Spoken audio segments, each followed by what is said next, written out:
Hello student, आज हम पढ़ेंगे 3D introduction to 3D geometry. अभी तक हमने एक्स एक्सिस और वाई एक्सिस मतलब 2D ज्योमेट्री पढ़ी है। 2D मतलब 2 डायमेंशनल, कि किसी एक पॉइंट को यदि हमको दर्शाना हो, रिप्रेजेंट करना हो, तो हमें 2 कोऑर्डिनेट की ज़रूरत पड़ती है। जैसे मान लो कि P पॉइंट है तो उसके 2 कोऑर्डिनेट एक्स और वाई की ज़रूरत पड़ेगी। तो इसका मतलब एग्जाम्पल है, मान लो फर्श है हमारा, उस फर्श का एक्स एक्सिस और वाई एक्सिस हो जाएगा, मतलब उसमें ऊंचाई नहीं होगी। ठीक है, तो सिर्फ जो फर्श है उसमें एक्स एक्सिस और वाई एक्सिस दिखेंगे, उसमें ऊंचाई नहीं होती है। लेकिन यदि हमने एक पॉइंट ऐसा ऊंचा ले लिया है जिसकी फर्श से ऊंचाई भी हो रही है, तो इसका मतलब वो हो जाएगा एक्स वाई और जेड एक्सिस। ठीक है, वो 3 डायमेंशनल पॉइंट होगा और वो स्पेस में रहेगा, और माना कि वो पॉइंट P है, तो उस P पॉइंट के 3 कोऑर्डिनेट होंगे एक्स वाई और जेड। और ये जो 3 एक्सिस अपन ने बनाए हैं, एक्स एक्सिस ऐसे डिनोट करते हैं, ये वाई एक्सिस है, और वो जो ऊंचाई है वो जेड एक्सिस। ये मान लो ये जो नीचे का है, ये है अपना जो फर्श है, मान लो उस फर्श में एक्स एक्सिस और वाई एक्सिस यदि है तो वह एक्स वाई प्लेन होगा। फर्श क्या है, एक्स वाई प्लेन है, और ऊपर का की जो ऊंचाई वो जेड हो रही है।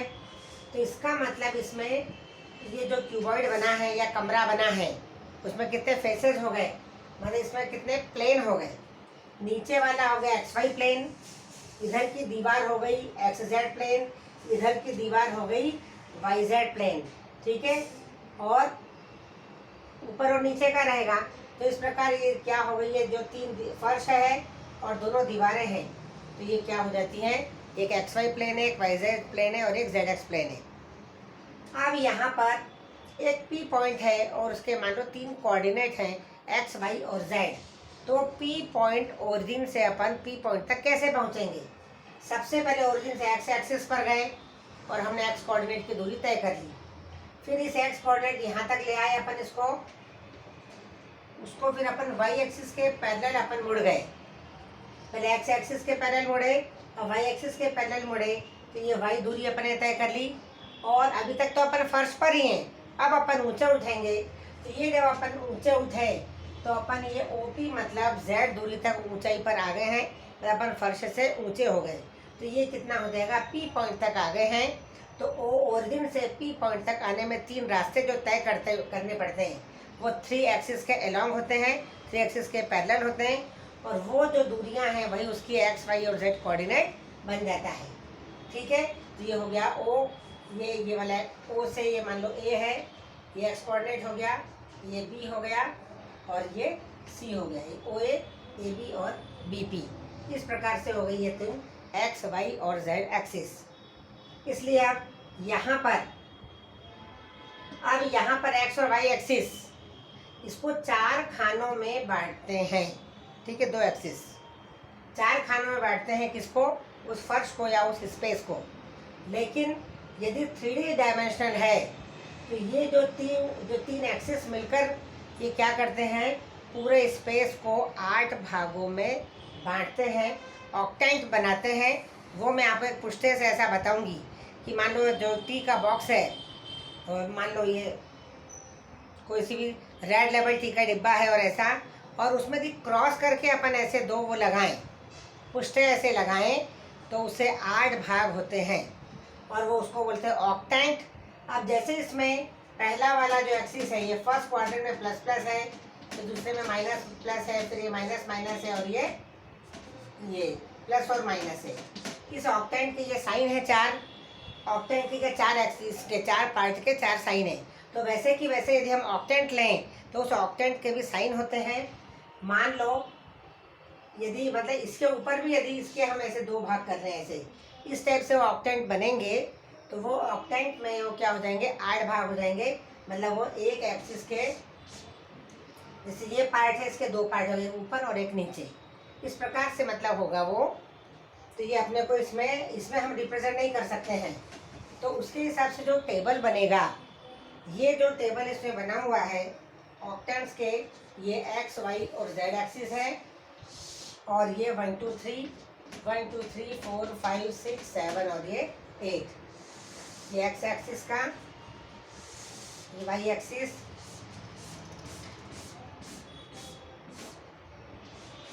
इस प्रकार से साइन हो जाएंगे इनके। अब ये तो जैसे ये फर्स्ट ऑक्टेंट है, फर्स्ट ऑक्टेंट का क्या हो जाएगा, ये हो जाएगा तीनों में एक्स वाई और जेड प्लस प्लस प्लस। उसके बाद ये पहला माइनस लिया है और ये दो हो गए, ये सेकंड ऑक्टेंट का है, फिर दो बार माइनस आ गए और ये प्लस। चौथे में बीच में माइनस आएगा और दो प्लस आएगा। अब जो पांचवा है, पांचवें में अब दो बार प्लस है और एक माइनस है। छठे में ये वाला प्लस बीच में आ गया है। अब जो सातवां है तीनों माइनस वाला है और आठवें में एक प्लस और दो माइनस। अब इसको अपन कैसे याद करें, आपको आपके हिसाब से इसको याद करना पड़ेगा। पहला ऑल प्लस हो गया और सातवां ऑल माइनस हो गया, ये दो तो हो गए। फिर एक माइनस हुआ, दो प्लस, और फिर दो माइनस हुआ, एक प्लस। तीन तक तो याद हो गए, सातवां भी याद हो गया। ठीक है, अब उसके हिसाब से अपन करें। चौथे को याद करने में बीच में माइनस है, इसमें नीचे माइनस है। इस प्रकार से थोड़ा सा आपको आपके हिसाब से याद करना पड़ेगा, क्योंकि यदि कोई सा पॉइंट दे दें और बोले कि ये कौन से ऑक्टेंट में, तो आपको आना चाहिए। अब अपन इसमें देखते हैं,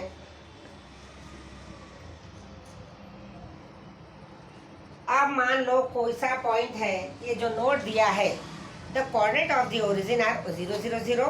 the coordinates of any point on the x axis will be as x 0 0। अपने को टू डायमेंशनल में भी मालूम है कि यदि कोई पॉइंट एक्स एक्सिस पर है तो उसके कोऑर्डिनेट क्या होते हैं, एक्स और 0 होते हैं, और वाई एक्सिस पर जो थे वो क्या होते हैं, 0 और y। तो अब यहाँ पर 3 एक्सिस है, इसमें 3 एक्सिस है, और एक्स एक्सिस पर यदि कोई पॉइंट है तो क्या हो जाएगा, x 0 और 0। ठीक है, क्या हो गया, वो सिर्फ एक एक्स एक्सिस पर वो पॉइंट रहेगा और बाकी दोनों की क्या हो जाएंगे, दूरियां 0 0 हो जाएंगी। अब उसके बाद उसी प्रकार y 0 0 नहीं 0 y 0 और 0 0 z। ये y एक्सिस पर जब कोई पॉइंट रहेगा तो क्या आ जाएगा, 0 y 0, और z एक्सिस पर जब कोई पॉइंट रहेगा तो 0 0 z। ये एक्सिस के कोऑर्डिनेट हुए। अब हम प्लेन के कोऑर्डिनेट, ये जो प्लेन क्या है, एक्स जेड प्लेन है, मतलब रूम की एक तरफ की जो दीवार है, ये मान लो एक्स एक्सिस और ये वाई, एक्स और जेड है तो एक्स जेड प्लेन हो गया, ये वाई जेड प्लेन हो गया इस प्रकार से, और नीचे वाला एक्स वाई प्लेन हो गया। अब उस दीवार पर यदि कोई पॉइंट है या फर्श पर कोई पॉइंट है, फर्श पर एक्स और वाई एक्सिस है तो फर्श में ऊंचाई तो नहीं है, तो जेड कोऑर्डिनेट उसका क्या हो गया, 0। तो एक्स है, ये हो गया अपना एक्स वाई प्लेन है, ये वाला। इस एक्स वाई प्लेन मतलब फर्श है, ये फर्श है, फ्लोर है, तो उस पर वाई जेड कोऑर्डिनेट 0 हो जाता है। तो एक्स वाई प्लेन में क्या हो जाएगा, यदि कोई पॉइंट एक्स वाई प्लेन में है, एक्स वाई प्लेन में, तो उसका जेड कोऑर्डिनेट क्या हो जाता है, 0 हो जाता है। तो ये कितना हो जाएगा, एक्स वाई और 0।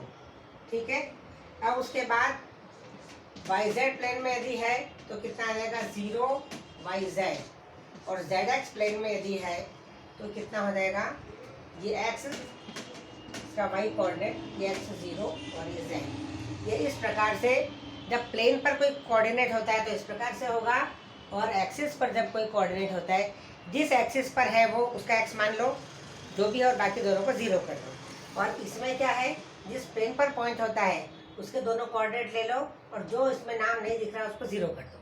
ठीक है, इस प्रकार से ये याद रखने के लिए अच्छा है। अब इसमें 12.1 में a point is on the x axis, what are its Y coordinate and z coordinate, तो दोनों 0 0 हो गए। जब पॉइंट एक्स एक्सिस पर है तो वाई और जेड क्या हो जाएगा, 0 0। अब point is in X Z plane, can you say about its Y coordinate. जब एक्स जेड प्लेन में है, ये एक्स जेड प्लेन में है, तो उसका वाई कोऑर्डिनेट क्या हो जाएगा, 0। अब है नेम द ऑक्टेंट्स। अब ये ऑक्टेंट्स आपको इसमें देखना पड़ेगा, साइन के अनुसार सिर्फ अपने को देखना है कि कौन से ऑक्टेंट में आएगा। फिर इन द ब्लैंक्स में the x axis and Y axis taken together determine a plane, क्या हो जाएगा, X Y plane. The coordinates of the points in the X Y plane are of the form, ये X Y plane में क्या हो जाएगा, इसका form हो जाएगा X Y 0। Coordinate plane divides the space into 8 octants, ये क्या होता है, पूरे 8 भागों में इसको डिवाइड करता है। ठीक है, अब ये वाली एक्सरसाइज आपको करना और मैं आपको वो पुश्ते में से बताऊंगी कि 8 भाग कैसे होते हैं।